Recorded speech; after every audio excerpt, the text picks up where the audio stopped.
ultimately kind of how you find the people who are ultimately going to root for your success.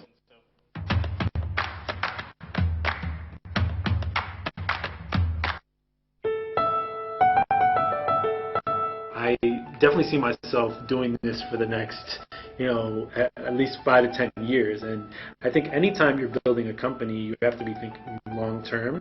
I'm also a realist, and I know that if the worst happens, right, we get to a certain stage where it's like, look, we've sort of like exhausted all of our options, and this is the best we can do with this thing. There'll be something else that I work on.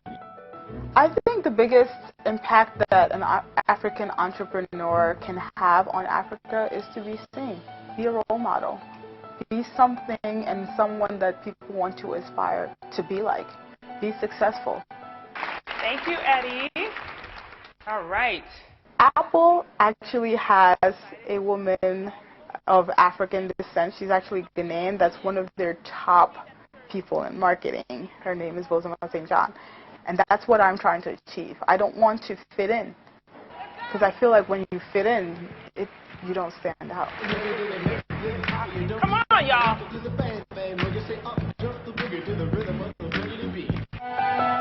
I love the Valley, but I only love it to the extent that I can establish these networks between the Valley and Africa that make Africa better.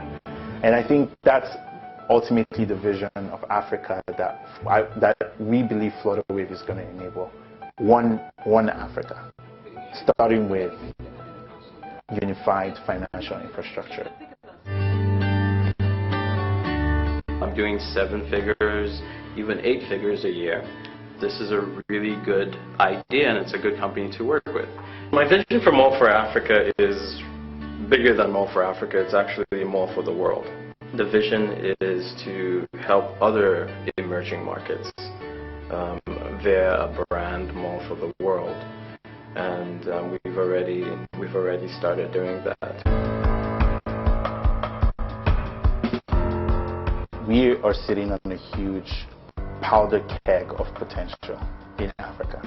Over the next 20 to 30 years, more than half of the world's working population is going to live in Africa. It's the second largest continent in the world by size and by people.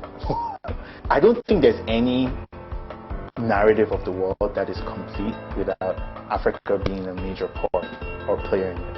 For us, winning means being able to come back in 10, 15 years and say, technology changed Africa, and you were in part of one of the greatest wealth creation, value creation opportunities in modern history.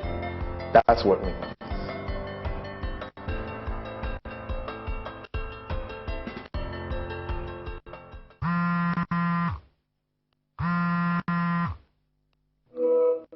Okay. Hello? Hey, how you doing? Hi everyone. Since we last met, we have made a lot of progress and done a lot of great things. We're under a new name called Mall for the World, which is same thing as Mall for Africa, but outside of Africa. I have released a new app called Afrocast, and basically it's a podcast aggregator for millennials. So far we are in beta. We have over 300 users, so I'm really excited about that.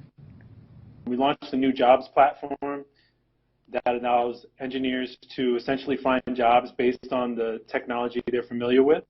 We've had our best month ever in terms of traffic. We were also featured in Software Development Times, online magazine for engineers and developers.